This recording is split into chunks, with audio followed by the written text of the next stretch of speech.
In the late 1530s, rumors began to spread around New Spain about the 7 cities of gold which supposedly existed far to the north in the unexplored lands of Terra Nueva. These 7 cities, it was said, were made out of gold and were extremely wealthy. This piqued the interest of the Viceroy of New Spain, Antonio de Mendoza, who thought these lands could pay a lot of tribute. He got a friar by the name of Marcos de Niza and a slave Estevanico de Dorantes, who had been one of the people who started these rumors, and sent them off to find one of these cities of gold. On their journey, Estevanico was sent first and was killed by the natives of Cibola, or Hawikuh, though his body was never found. I think Cibola is the Spanish name and Hawikuh is the Zunni name, but I'm unsure.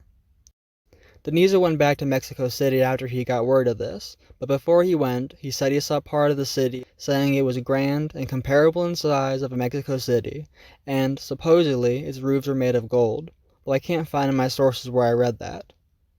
When he told Mendoza this, the viceroy was very thrilled, so he got his buddy Francisco Vasquez de Coronado, who wanted to be a great conqueror, and sent him off with an expedition of around 1,000 Mexican Indian auxiliaries, 300 Spaniards, and a supply train of livestock, specialty workers, and a herd of horses, all guided by the friar Marcos de Niza.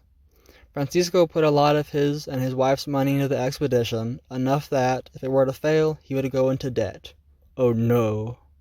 After months of marching, Francisco's expedition got to Cibola-Hawikuh, but there was a catch when they got there, because everything that the friar had said was found to be the opposite, because there was no city of gold, just a small village inhabited by the Zunni people.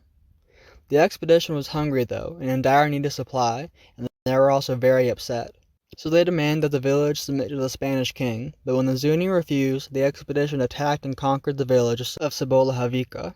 The expedition then made the village their base of operations, wherefrom they explored the surrounding areas, telling the natives they just wanted to be their friends, and even discovering the Grand Canyon.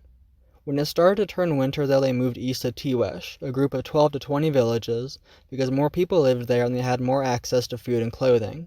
Here things kind of started well. The expedition bartered for things, but usually they just kind of took stuff from the natives. The Tiwesh people treated the Spanish well, but eventually, when the Spanish violated their hospitality, both literally and metaphorically, the Tiwesh attacked the Spanish, starting a long war. During the war, one of the captains of the expedition came across a man who he called El Turco, who was an enslaved Plains Indian who claimed that even farther to the northwest there was another grand city of gold, a real one this time, he assured them, called Cavera. For some reason, I assume probably because they were very desperate by this time, the expedition believed El Turco, and they decided they'd try to go to Cavera. They had to wait till winter was over. Once winter was over, Francisco and his men set out, but most were forced to turn back, presumably due to supply issues. They were now led by El Turco, who they were somewhat suspicious of. At last they reached the grand city of gold, except, as you may be able to guess, it was not as they were told. Again. Just like before, this great city of gold was nothing more than a small village, and now the expedition was furious. One of two things happened, as from what I've read. Either Francisco strangled El Turco then and there out of anger, or he sentenced El Turco to be executed. I can't say which is more likely to have actually happened, but either way, I'm pretty sure El Turco is now dead, 500 or so years afterward. The small offshoot of the expedition then went back to Tiwesh and rested for the winter. So when winter was over in 1542, they packed up and left for Mexico City. When they got back, Viceroy Mendoza, just as they were, was very unhappy that they found nothing.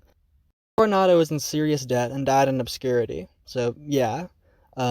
What's the lesson here, though? It's simple. Extraordinary claims always require extraordinary evidence, and don't believe things that sound too good to be true. So next time you're at a family gathering and your crazy uncle tells you about how people from Mars are running the government, just don't believe him, okay? I hope you enjoyed the video, learned something new, like and subscribe, and have a nice day. Also, you might want to check the description because there's going to be some stuff written down there. Okay, bye-bye.